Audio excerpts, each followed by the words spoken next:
Hi, it's Ted Ritzer. I'm the host of the Greening Government webinar speaker series. That series is a collaboration between my department, Environment and Parks, the Alberta Climate Change Office, and also the Municipal Climate Change Action Center. The format for the webinar is we have presentations that take place over up to a maximum of 40 minutes. Followed by 20 minutes Q&A. And I have to say, today we're joined by a very interesting individual and company. The individual is Nikolay Malyarov, and the company is Vancouver-based PressReader. And but PressReader is kind of like a world-beating company. If you look at their website, and I think their website may be out of date.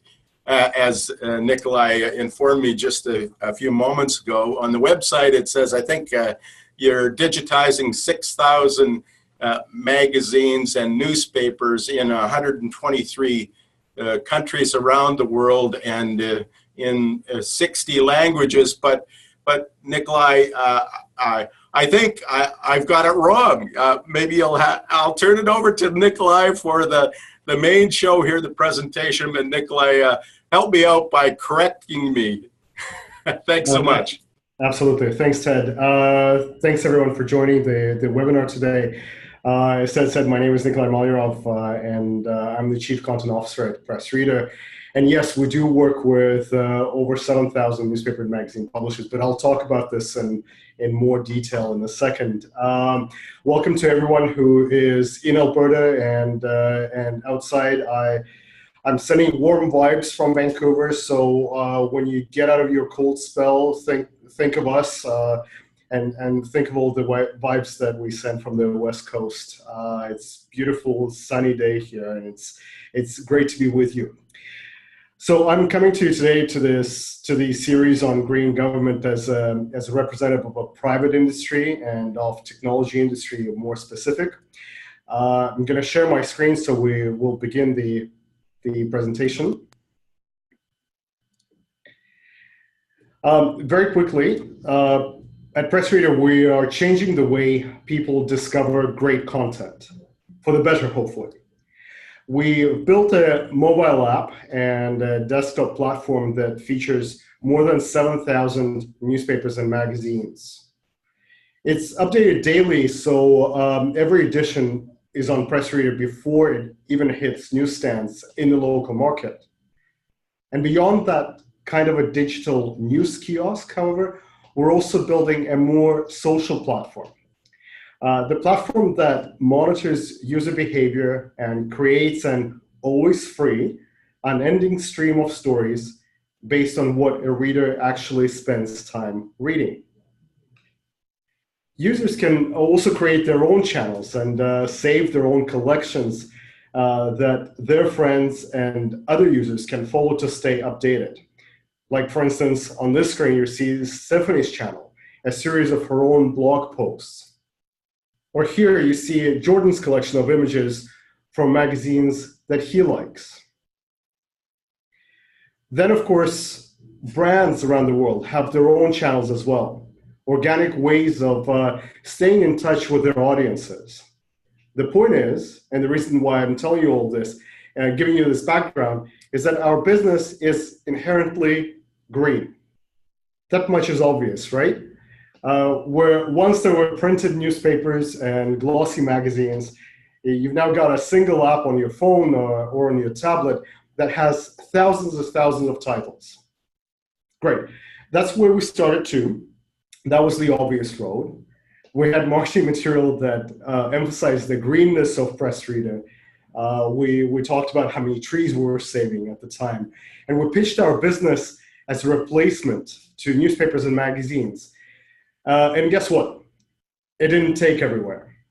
People were not necessarily looking for that. Because people aren't all the same. So we switched gears a little bit. We looked at the industry, and instead of some golden opportunity to capitalize on the amazing success of printed news using the power of green technology, we saw something quite different. we saw a series of problems. There are, as I'm sure you're all aware, many challenges facing the publishing industry today. Declining numbers of subscribers, decreasing advertising revenues, and so on. Now, we weren't the only ones to see these challenges, of course. And to highlight the way we approached it, I want to tell you first a little bit about another company. In Australia, a large newspaper publisher was, as I'm sure you would expect, constantly working at growing its subscriber base. They're trying new things, they're working on engagement, and creating that lasting relationship with readers. So one day, they made their papers smell like popcorn. I think they're also giving away a DVD with a paper. So it had a whole movie theme going on. You know, how you get your popcorn with a movie when you go to a cinema. But the point is that they made this cool experience and promoted it like this.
Great music, no?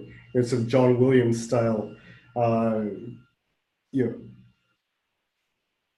experience for you, and the graphics. You know, 147 tons of paper, 3,137 kilograms of ink, 300 trucks driving 200,000 kilometers. Look how much we're doing, and look at all the papers we're moving.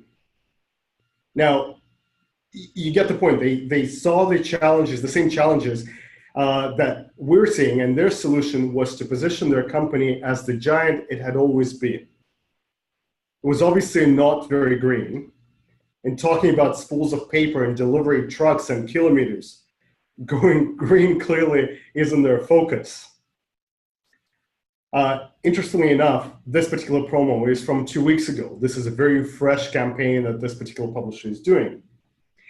The kicker here is that going green wasn't our focus either.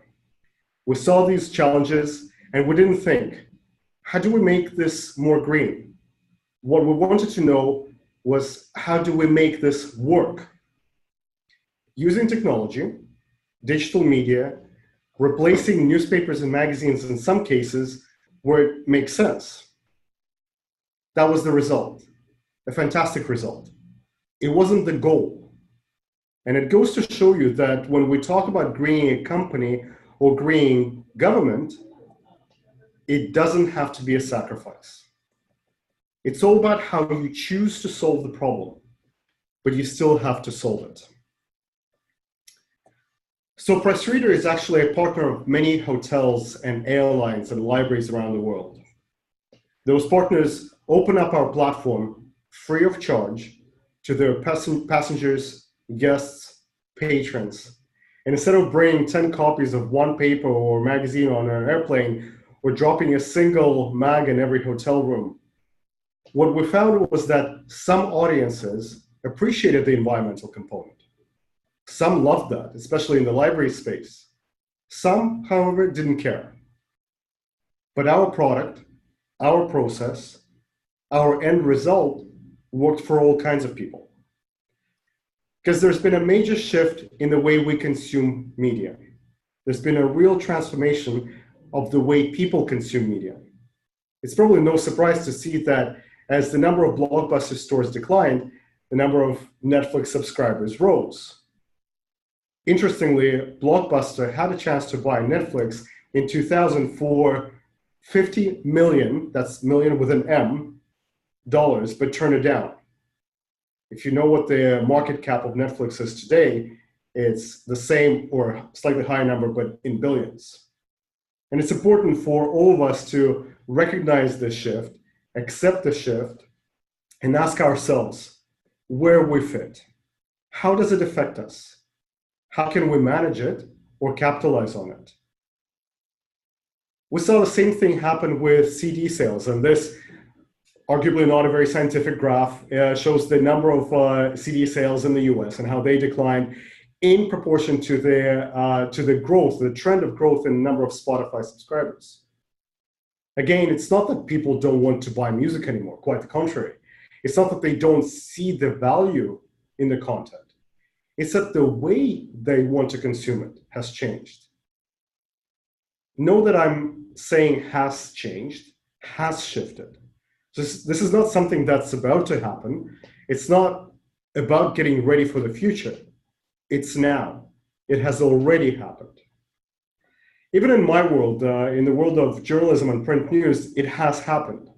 Again, this not a very scientific graph, but shows the trend in the newspaper circulation of printed newspapers in the US, how it continued to decline over the past couple of decades with respect to the number of publications available in digital form and how it continues to grow. And it's because we're delivering content the way people want to consume it. For us, it's not about the smartphone or the tablet versus a physical paper or a glossy magazine. They're just vehicles, and they'll probably change as time goes on. What matters, however, is getting the right content in front of the right audiences at the right time, through the right channels, at the right price. Going green wasn't a sacrifice. It was born out of necessity, but we loved it and embraced it all the same. We conducted studies at marquee travel events with Forbes Travel Guide and Apex, the Airline Passenger Experience Association. These are two great companies to work with, and they represent the industry trends for hospitality and airline travel, respectively. We wanted to explore the future of digital content and the guest experience in the aviation hospitality industry. And the results have definitely surprised us more than once. Today, I'd like to tell you about some of the most interesting findings and challenge some of the more commonly held beliefs that have emerged. Here's what the travel industry told us about their plans to switch from print to digital over the next 3 years. 70% of airlines have already stopped offering print news content or will do so in the next 5 years. And 37% of hotels have done the same or will do so in the next 3 years. Now, that's not a long time at all. And maybe that's a little surprising. After all, I just showed you how people, readers, consumers, travelers are changing the way they consume media. And still, there are so many hotels and airlines continuing to offer print newspapers and magazines to their guests and passengers. And this is where those old days of doing things start to fall apart. From that same survey, 87% of hoteliers said they're personally accessing news on a phone or tablet. So, if you, as a hotelier, are using your mobile device to access news, don't you think your guests are doing the same? Why wouldn't you take the time and effort and money and energy and space to deliver a physical newspaper to your rooms? Beyond that, how many of these hoteliers, or how many of you, get all of your news from a single newspaper? I invite you to think back over the past week. Have you read stories only from a single source, or from so many different ones in different places you couldn't possibly remember them all? If I were to ask you to name all the sources of content that you've consumed in the last week, would you be able to name them all? Same thing with guests, travelers, users. They're expecting a digital experience. The print experience is limiting them, and they don't want limited options. The consumers today, they don't want us to assume that we know what they want to read. They want choice. And that choice is carried by every traveler's personal individual device, not just travelers. It doesn't come through in-suite entertainment systems or in-flight entertainment centers. It is centered on mobile devices. The chart in front of you is from the most recent Mary Meeker report. And what it does, it demonstrates the exponential growth of mobile. It's not a groundbreaking slide by any stretch, but it does show that in the past 5, 6 years, the number of users worldwide who use smartphones has exploded. And it's not just the number of smartphone users that has exploded, but what those users are now able to do with their phones and how they access content and the type of content and the quantity of content that is coming at them every single day. And that's the other main benefits of this kind of technology or applications like PressReader. Scalability, meaning you don't need to do more work or to have more people in order to add customers or create more revenue. Whether there are 100,000 people or 100 million people using PressReader or any other service, our workload is essentially the same, aside from perhaps some server upgrades. But with cloud technology, even that is being resolved in a much easier way. Technology isn't just green in the sense that it replaces paper, but also in that it eliminates the need to constantly grow a business, an organization, or indeed a government in order to keep up with demand for more services. Again, going green here is not a sacrifice. We didn't have to choose between the two. We didn't look at scalability and think, man, that would be great, but I think we should also consider the environment. No, it's not that kind of a dichotomy. Those things are not mutually exclusive. The better business decision was the better environmental decision. So as far as greening government is concerned, I don't think it's about installing some new software or partnering with a company like PressReader and being done with it. That's a decent start, but it's certainly not the whole picture. It's really about creating organizations that are inherently green, not sacrificing efficiency or quality for the sake of environmentalism at the same time. In the tech world, we look at Google, Facebook, and even Snapchat as these innovative companies.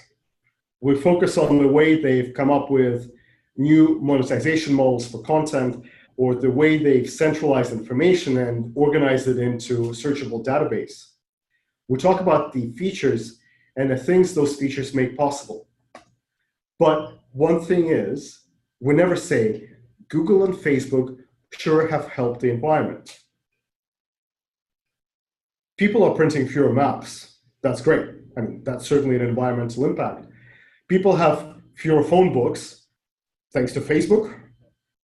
People don't have to write down each other's birthdays anymore because Facebook will alert them when somebody's birthday comes up. And arguably, that reduced the number of greeting cards that we send around the world these days. People aren't posting flyers for events.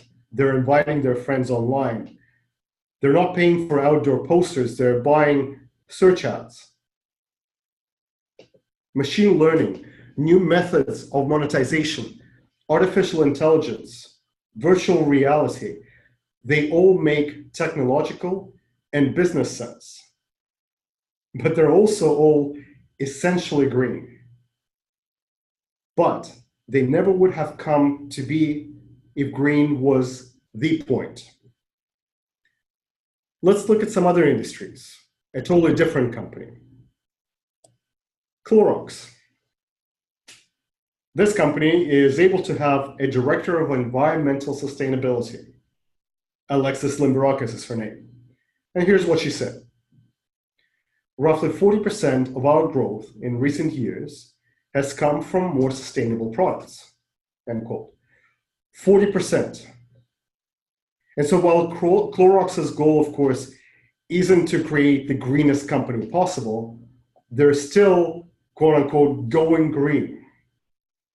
Alexis also said, what we've learned in this journey is that by applying a sustainability lens to our business, we can drive innovation and new ideas for cost savings, as our people tend to look at problems and their solutions differently than they did before, end quote. So it sounds like an environmental sustainability isn't their objective. It isn't the metric of success, but it's certainly part of that success. A tool, a tactic, a lens, as she says. She goes on to say that they've been able to demonstrate both internally and externally that by integrating sustainability into their business, they can drive positive results, not just for the planet, but also for their company. And for us at PressReader, it was the same. Green was not a goal. It was a product of our success. Sometimes it was a tool for our success. You'll notice I'm repeating that point quite a bit, and it's on purpose. That's why what I hope you can take away from my presentation today is that you don't have to choose.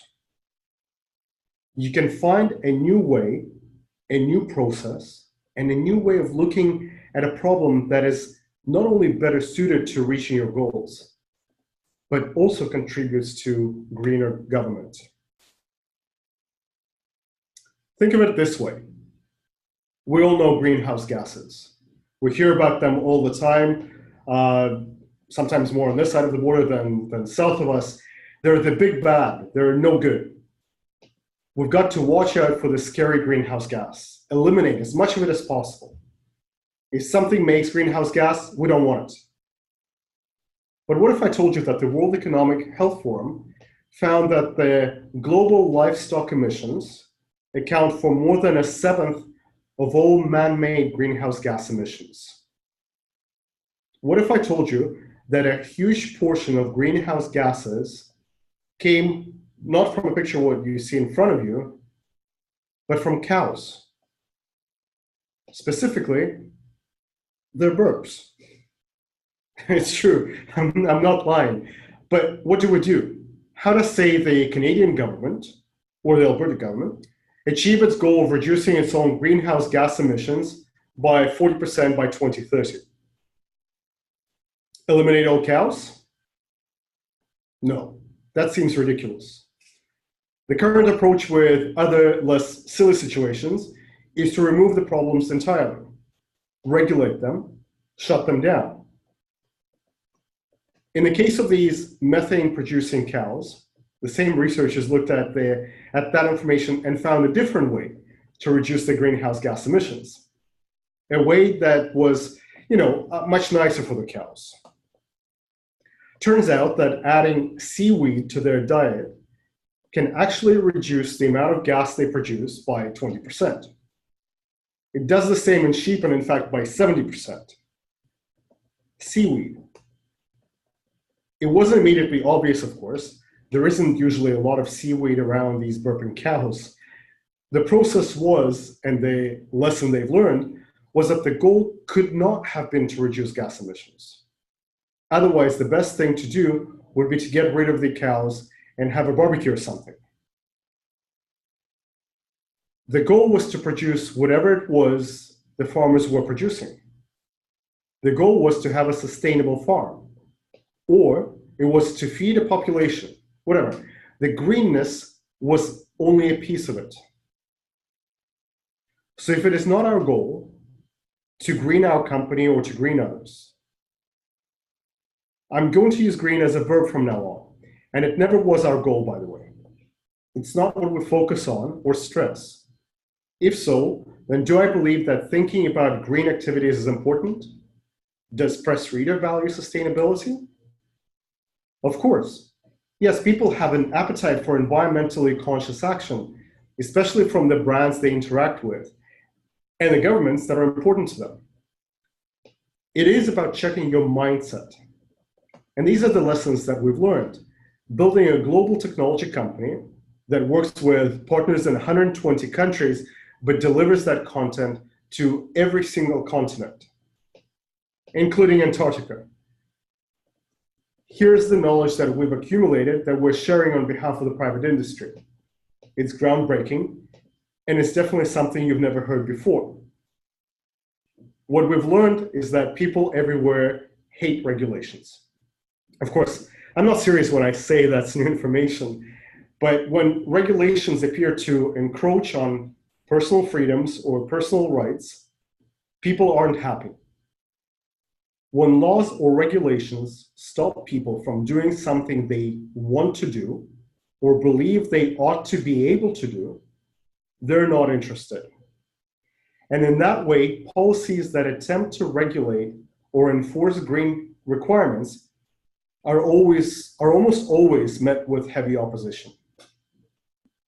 Not because people are evil or because people don't care about the planet, quite the contrary, but usually because people care quite deeply about themselves. It's not just the millennials that are egotistical in that sense.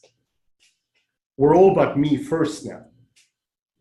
Now, try to view the opposition, their opposition, as an expression of a positive stance rather than a negative one.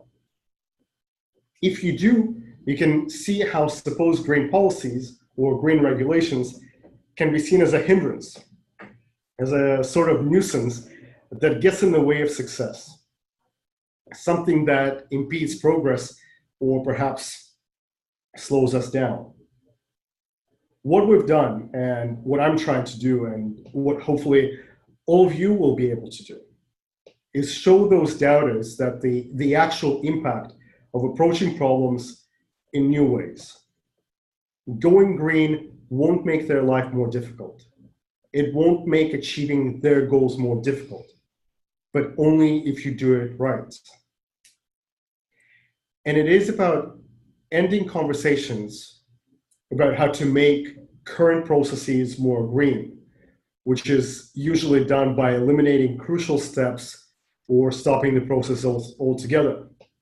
Those are not the conversations we should be having. Instead, talk about entirely new ways to approach a problem. Take communication, for example. Governments have many audiences across a wide range of demographics. Not all of them are glued to a mobile phone, and not all of them have easy access to a computer. So just switching to pure digital communications doesn't make strategic sense.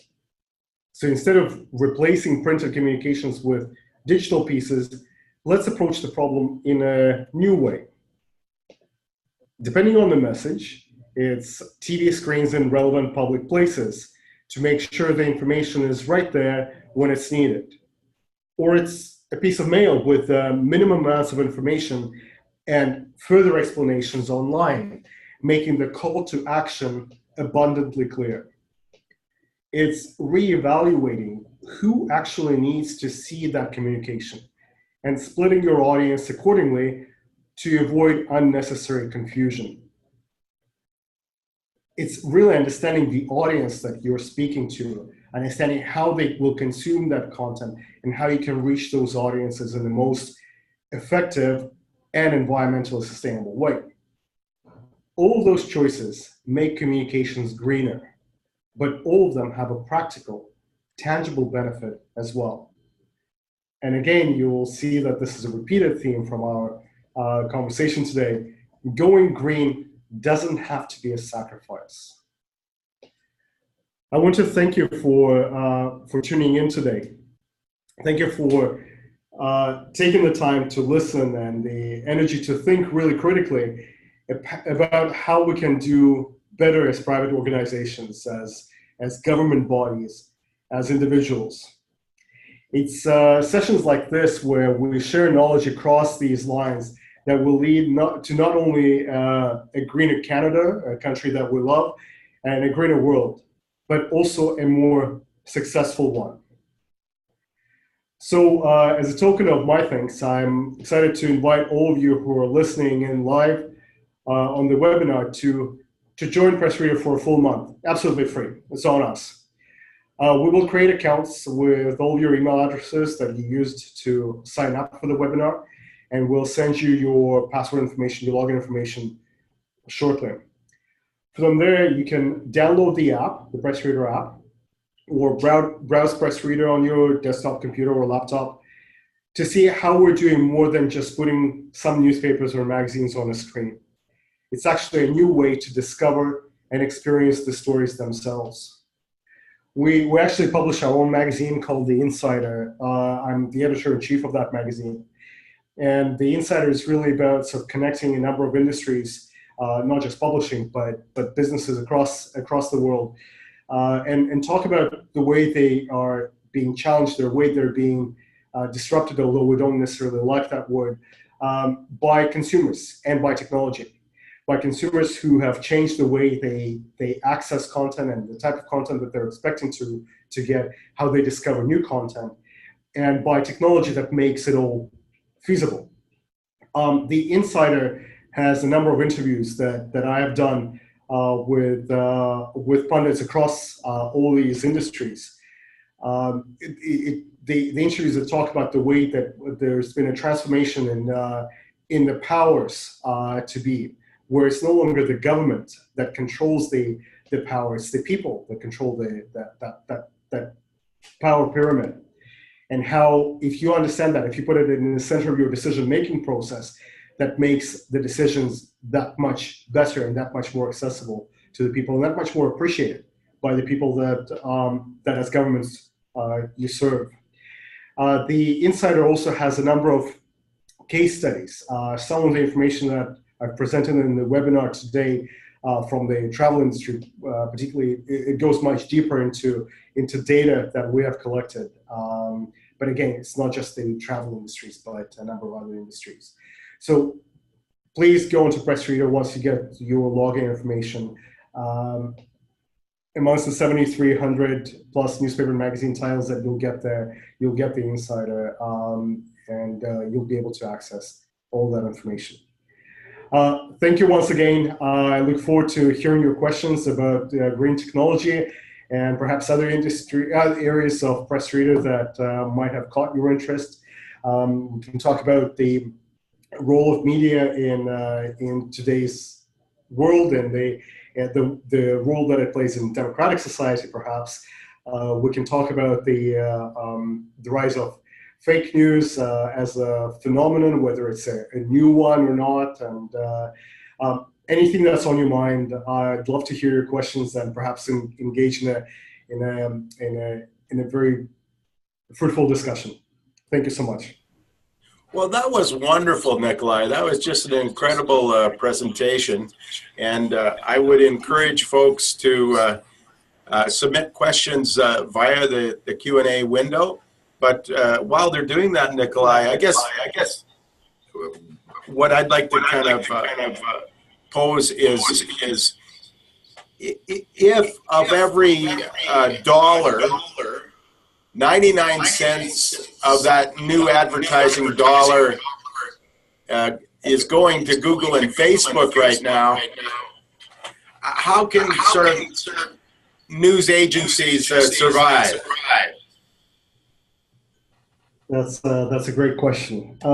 It's true. I mean, one of the things that we're trying to solve as a company and as part of the industry is how do we help the legacy publishers diversify and evolve in the new world.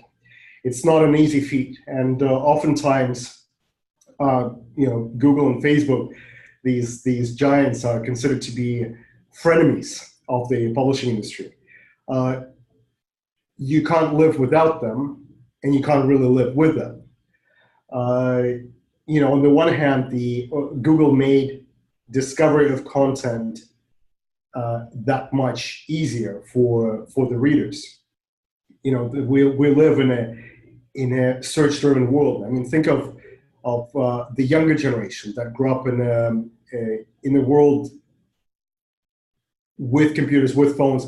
They don't know any other world. How do they discover content? How do they consume that content? How do they retain the information that they discover? It's all search driven. And a lot of that traffic then goes onto publishers' websites. Now, what happens with that traffic afterwards is that it doesn't necessarily translate into the long-lasting relationships that publishers expected it to translate into. And that's a real issue for publishers. Facebook is the same way. But as much as publishers expected Facebook to be an alternative generator for that traffic, where you know, as a Facebook user, you discover content and then you move onto the publisher's site to consume more and more and get into what I call that monogamous relationship with that single publisher. It doesn't work that way. And the real issue here is that the bulk of the readers today, they are not necessarily interested in getting into a multitude of monogamous relationships with these publishers. The readers today are more promiscuous in the content that they're consuming. And the second thing is that when the user is getting into a paid relationship, they're expecting a much deeper value of that relationship. On top of it, there is a general aversion to paying for content. And that is largely an industry problem, an industry that has trained the readers, I guess, in a way that the content should be free. From the very early days of publishers putting their content on the websites, you know, thinking back to late 90s, early 2000s, that information has always been free. And so to change that relationship now and say, right, well, that information was free a decade ago, and now you have to pay for this, for the same content, doesn't sit well with consumers. So the message that we have to the publishers is that you have to diversify. You can't expect that the traditional model of the publisher producing the content, charging for that content, and expecting that all that revenue is going to come from subscriptions and advertising is going to wash in 2017 or going forward. There is a real challenge with advertising revenues. The traditional model, for those of you that don't know, has been that publishers would report the number of subscribers to the printed newspapers and magazines that they had, and they were able to set the advertising rates based on the total number of subscribers. Irrespective of whether that copy of a newspaper that landed on your doorstep in the morning, dry or wet, has been picked up, opened up, and you would have gotten to page 37 of it and saw that particular ad. The publishers were not able to transform that relationship with advertisers, and frankly, the number of places where advertisers can reach consumers has changed. The publishers who had monopoly on communicating with their local readers, they don't have that monopoly anymore. The boundaries of that communication have evaporated over the years. So the publishers can no longer rely on subscription and advertising revenues alone. They have to diversify in getting the content through other platforms, in going into the event space, in providing more value to the subscribers. And the other thing that is a massive issue in the industry today, and I know that Alberta wasn't immune from it either, is how do publishers do that without sacrificing the quality of content that they produce? How do the publishers do it without commoditizing content and attempting to charge for it? How do the publishers really focus on their core competency, and that is quality journalism, and put their money towards that? And they can do that by outsourcing elements that are not as part of their competency. No longer can publishers afford building IT hubs out of their publishing houses. That's not their competency. They need to go outside of the scope of their publishing house and focus on and work with other partners. The other element, and I'll close with answering the question with this, is the publishers really need to understand who their audience is. And it's not just the publishers. I mentioned it as part of my presentation. No longer can you assume that if you're a publisher in Calgary, Edmonton, or Vancouver, the whole city of Vancouver is your audience. You need to really understand who you're speaking to and engage with that audience. The publishers were very complicit in this one-way communication paradigm that they lived in for decades. I'm the publisher, I produce the content, I put it out in front of you, dear readers, you consume that content, and frankly, we don't really want to hear from you. That doesn't work anymore. I spoke to a founder of Daily Hive, one of the local publishers that originated in Vancouver, is now available in Toronto, Montreal, and Calgary, and they're moving to other cities, not just in Canada, but worldwide. And you'll see an interview that I have with him in the next issue of The Insider that's going to come out in January. But the whole premise is that, and this is the key differentiator that he had compared to the legacy publishers in these markets, is that they really engaged with their audience. They wanted to create a space for creating content and the content that was needed, that was wanted by that audience, and hearing back from their readers. What did the readers want to read? Really understanding their audience. It's not easy. It's not easy. So, well, Nikolay, I'll pose the first question here. Just downloaded PressReader, impressive. And even though it's hasn't focused on the green, it could be argued that in this technology portal delivery format, that it supports 17 of the United Nations Sustainable Development Goals. Thank you. No, that's true. And I mean, the whole thing is that and that was the key point in the presentation, is that our focus was not green, was not going green. Yes, we perfectly understood that by perhaps substituting digital news delivery, content delivery, or substituting print content delivery with digital, we're addressing some of these environmental issues. And yes, I mean, when we talk specifically to libraries as to what was the number one reason why a library would subscribe to PressReader, they said environmental sustainability. We loved that. As I said, we embraced it. There are a whole sort of other reasons as well. They wanted to address the ethnic communities that as libraries they want to serve. They wanted to provide immediacy of content delivery, and not having to choose for their patrons as to what content was available. But yes, going green for us was in a way a byproduct of what we're doing, but certainly it's something that we embraced. I have to say though, when we embraced it early on, and we focused on how many trees we were saving by doing this. In fact, we advertised it quite heavily. We got quite a bit of flack from publishers. They didn't want to be seen as that in producing the print newspapers and magazines, that somehow they were anti-environment.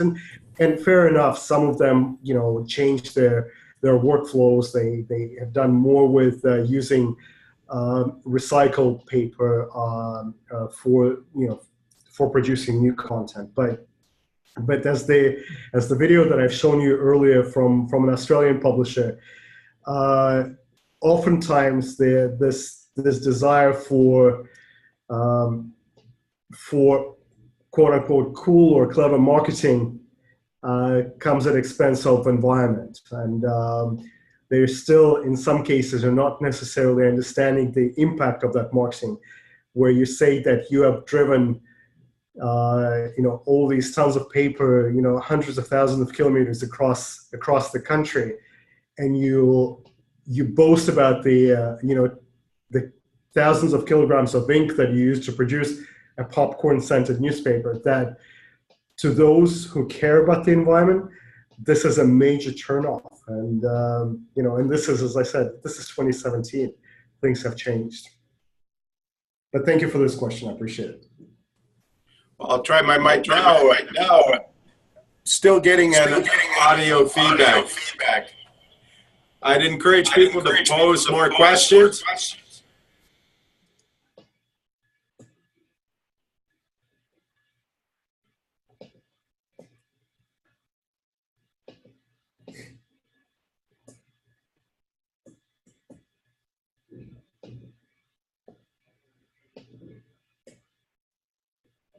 It's either too deep of a conversation or everybody is thinking about lunch. Well, this has been a fantastic presentation. Again, Nikolay, thanks so much for doing this for us. No, Ted, thank you for inviting me. I appreciate the opportunity to speak to your audience, and hopefully some of the things that I've said will resonate, and where the focus can really be on speaking to the audiences that you're trying to speak. Understand that there's a diversity of those audiences, and not necessarily thinking that going green is a sacrifice. Quite the contrary. You'll find benefits of doing that and applying that in a decision-making process. Excellent. Well, thanks so much. Thanks, Ed. Thank you so very much, and enjoy PressReader. We'll send the login information shortly, and have a great rest of the week and a great weekend. Thank you. Bye now.